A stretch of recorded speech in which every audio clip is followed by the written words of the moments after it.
One of the attractions to working in real estate is the ability to be your own boss as an independent contractor. But being an independent contractor also means that you have to properly manage your income. I'm Heather Elias, Director of Social Business Practice at the National Association of Realtors. To get ideas on how to better manage the sometimes irregular nature of your commission income, I'm here with Victoria Gillespie, National Director of Business Development for Realtors Federal Credit Union, a division of Northwest Federal Credit Union. Victoria's most recently come from being a sales associate at RE/MAX Realty Plus in Mount Airy, Maryland, but she also has over 20 years of experience in financial management, banking, and investments. Thank you for being with us today. Thanks for having me, Heather. Why don't we get started with the topic that plagues most realtors from the get-go, taxes. It's a great question. Many realtors or any self-employed person will come to the end of the year and be surprised at the aggregate of what they actually made throughout the year. So what I suggest first off, I am not a tax advisor, so we sort of need to disclose that clearly. However, selecting a CPA that's on your team, that's in your community and knows your business model is very important. So nothing can be a substitute for good tax advice. But based on experience, if you could take each transaction where the income flow comes in and allocate a portion and say this will go towards my year-end taxes, you will eliminate any surprises with an enormous tax bill at the end of the year. As a rule of thumb, I would probably say because tax brackets vary across income levels, I would suggest a 30% rule of thumb allocated in a liquid savings to prepare you for your year-end taxes. So it's my understanding you have some pretty terrific tips on how realtors can maximize their deductions on their taxes. Would you mind sharing those with us? Well, it's a topic near and dear to everyone. One of my favorite, I think, for realtors, many times the realtor is not working out of a corporate office, out of a franchise office, because you typically lease that space. So what they do is they use a remote home office. But many times they forget to create the tax deduction and get the benefit of that home office.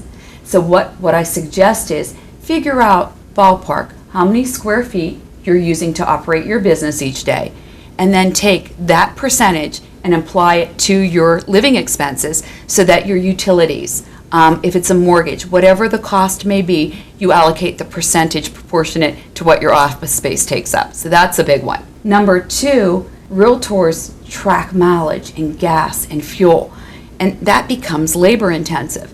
So one of the big ones that realtors use now are automated tracking.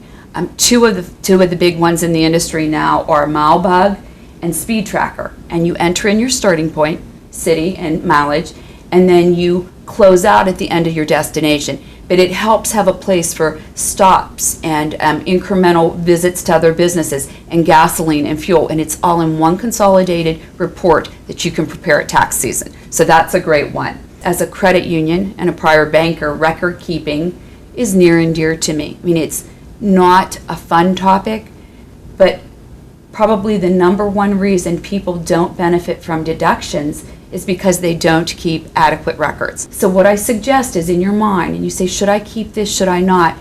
I would say to myself, if I were audited tomorrow, what would I need to document my path? And very straightforward. So clean records, very important. And that goes into my fourth one, is as a realtor, we lose track of, is it me as a realtor? Is it my business entity? Have I set up a business entity? What you want to remember is business expenses should be kept separate from personal expenses. You really shouldn't commingle because you can never determine if your business is profitable. You never know if you have net income.